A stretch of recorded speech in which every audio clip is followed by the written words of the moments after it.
Hey, you guys. So I'm going to be doing something a little different. I'm going to be reading this book called The Making of a Gangster, okay?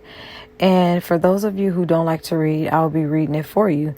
This guy who actually wrote it, he dedicated this book to the people that he knew in Hawthorne, who unfortunately lost their lives as a result of gangbanging. Dedication.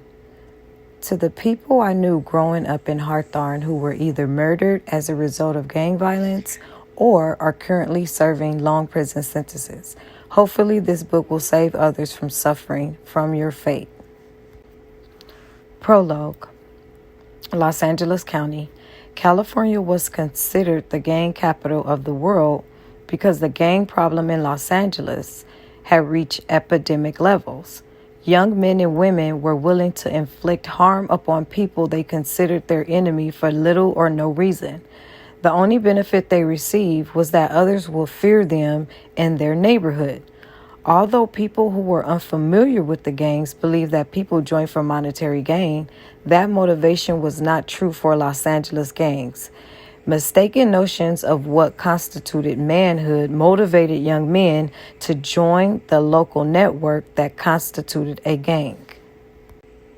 They had been taught that being a man meant they had to be willing to inflict violence upon others without concern for being held responsible for their actions. The violent acts that gang members participated in were mostly committed against members of their own racial or ethnic group. That was ironic because the associations that later became gangs were sometimes formed in order to protect its members from the racism inflicted upon them by whites. The United States of America had a long tradition of racism in which whites inflicted violent acts upon non-whites and created discriminatory policies in order to support their false notions of genetic superiority. With regard to black people, horrible atrocities were inflicted upon them in order to support white supremacy. That environment led to a weakening of the black psyche in which the need to protect oneself and one's people created a mentality of self-hate and self-destruction.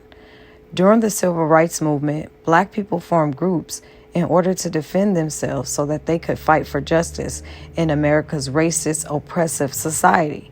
Some groups, such as the Black Panther Party for self-defense, were militant who made it known to the government that they did not fear law enforcement.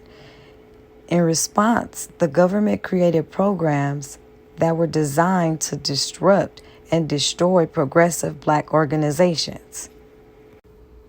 One program enacted by the federal government was the Counterintelligence Program. It was designed as a method used to infiltrate and disrupt black organizations and prevent the unification of black people. Blacks who were not in conflict with each other had a tendency to arouse irrational fears in white people. The program was used by the Federal Bureau of Investigation, and one of its main targets was the Black Panther Party. The Black Panther Party did many good things, such as provide free breakfast to children, protect black communities against police abuse, and fight against oppression. But its refusal to submit to racism and tyranny led to its demise in order to destroy it. The government used informants and undercover operatives to create disunity as they simultaneously imprisoned leaders of the Black Panther Party and murdered members of the organization. That left a void within America's black communities. There were few people who were able to prevent the sale of drugs, protect the citizenry from police abuse, and feed the hungry while spreading a sense of brotherhood among the population. In that environment, the black youth had no guidance, and they directed their rage inward and upon each other. In Los Angeles, Semi-organized groups of black teenagers formed and called themselves Crips, Pyrus, and Bloods. Instead of fighting to protect themselves against racism, they acted violently towards other blacks in order to create and develop reputations that would cause others to respect and fear them. Those groups became gangs that did nothing to benefit their communities. The residents of the black communities where the gangs formed and existed were not immune to becoming victims of the criminal activities of the gangbangers who were their neighbors. That made some people feel compelled to join gangs in order to avoid being victimized. Nearly 2 decades after the formation in the 1970s of groups of black youth that became the permanent black gangs in Los Angeles, gang wars continued. That resulted in the removal of thousands of black men from the black community through incarceration and death. The participants in the everlasting gang wars were often ignorant of the origins of the deadly conflicts that they actively engaged in. They blindly participated because they had been taught by the older members of their gang that people from certain neighborhoods were their enemy. Instead of thinking rationally, they were expected to inflict physical harm upon their perceived enemies whenever the opportunity arose. Ironically, the people in the other neighborhoods were being taught the same thing.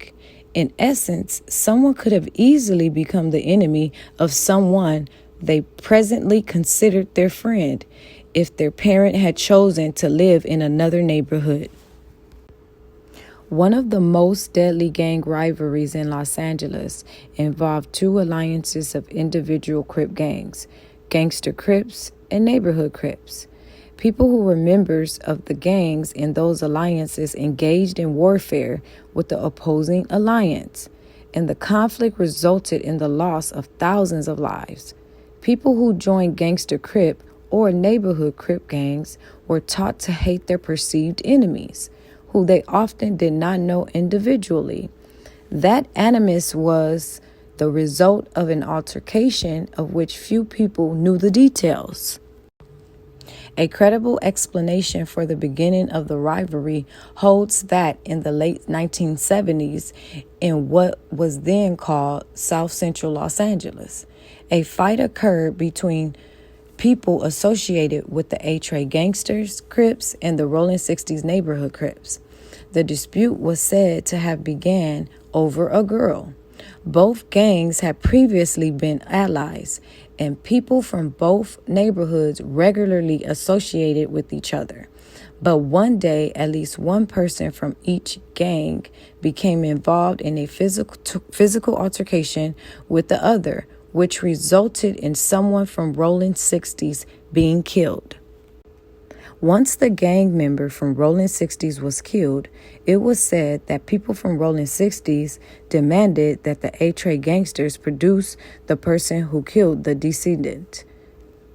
That was their attempt to avoid a war that would end in the friendship shared between the gangs, and the A-Trays supposedly refused.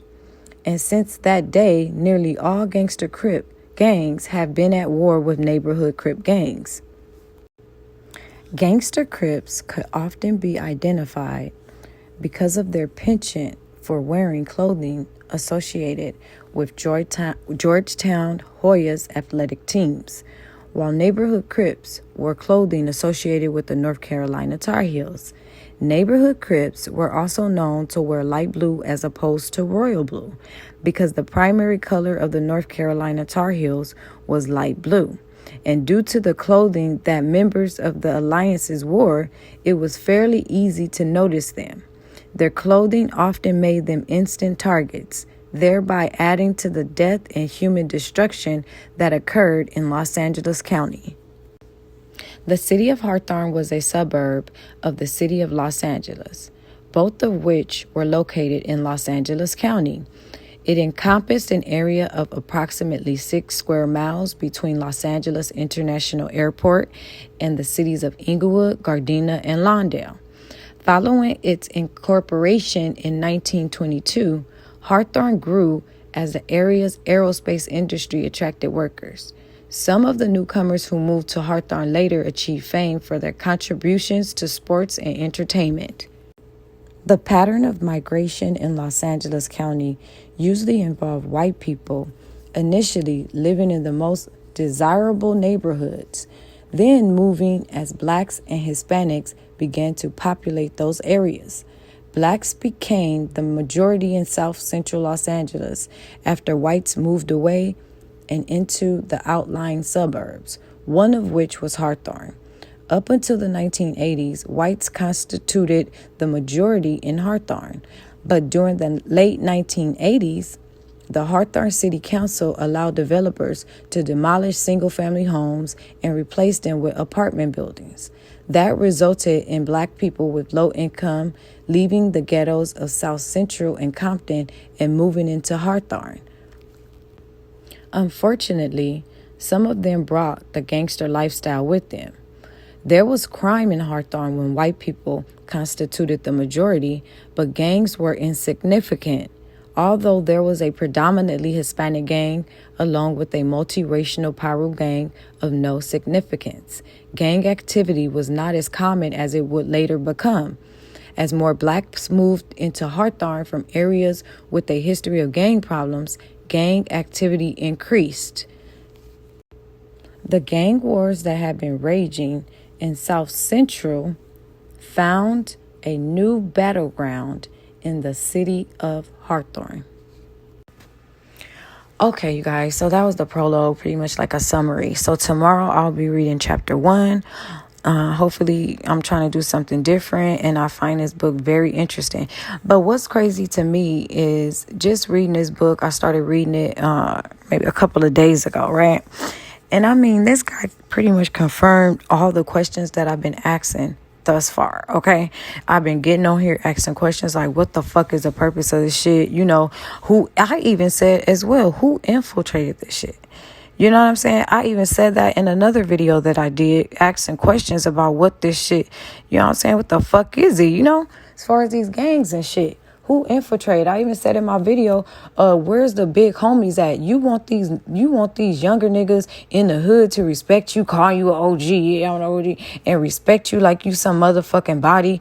Yet where the fuck was you at when they infiltrated this shit? Why was you stepping up to the motherfucking plate when that happened? Okay? But yet you want a nothing ass nigga, okay, to look at you like you somebody and an OG and respect you, and you a nothing ass motherfucking nigga, okay? You didn't do nothing to change this shit, and that's what pissed me the fuck off, that they continuously allowing this shit and they not doing nothing about it, as if somebody asking them to motherfucking go and climb fucking Mount Everest, you know what I'm saying, with fucking what goddamn firefighter suit on, you know what I'm saying, and holding 1,000 pound of rocks and shit going up that bitch. You act like it's that motherfucking complicated to just put an end to shit and just switch shit up. It ain't that motherfucking deep. Don't come to me with that stupid ass shit. It's just too deep to understand. It's just deep my motherfucking ass. Yeah, you motherfuckers let it got that. Y'all let it get that motherfucking deep. Yeah, that's what the fuck y'all did. Y'all need to take control over the shit since y'all walking around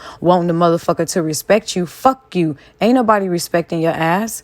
Yeah, ain't nobody respecting your stupid ass. OG my motherfucking ass. The OG who didn't give a fuck about the young kids and not guiding them the right motherfucking way. Yeah, you want somebody. Yeah, you want them who you didn't guide or help or anything to just motherfucking, they grow up and not be shit in life, and all you want them to do in life is fucking respect your stupid funky looking asses. You motherfuckers is stupid. Let me stop before I get my ass pissed off all over fucking again. All right, I'll be reading chapter 1 tomorrow, you guys. Hopefully you like it. If any younger kids, you know, let them listen to it just to get an understanding of how this shit started and how it's not good and how it's just all fucking fucked up and shit. okay? And the older people in the neighborhood is the blame for the fuck up, okay? Instead of them trying to go and join the goddamn Black Panther Party, these stupid motherfuckers rather just fight with each other and shit and say fuck the Black Panther Party, or some of them stupid ass old ass black men fucking said fuck everything and went to the army, and then now you want a motherfucker to respect you because you was in the fucking army. Nigga, fuck you too. If you black and you went to the army, you the fuck up. You the reason why the shit's all fucked up too, okay? Yeah, your ass too. Fuck, y'all couldn't just join it in with the fucking Black Panthers and, you know what I'm saying, do it that way. You motherfuckers just bored, high, drunk, just making shit up and really believing this stupid, psychotic ass, schizophrenic ass bullshit. And y'all fucking are responsible for a lot of people who lost their goddamn lives and fucking in jail. Yeah, you want somebody to walk around and respect your stupid ass? You motherfuckers is pathetic. Fuck you. I'm not respecting none of you motherfuckers.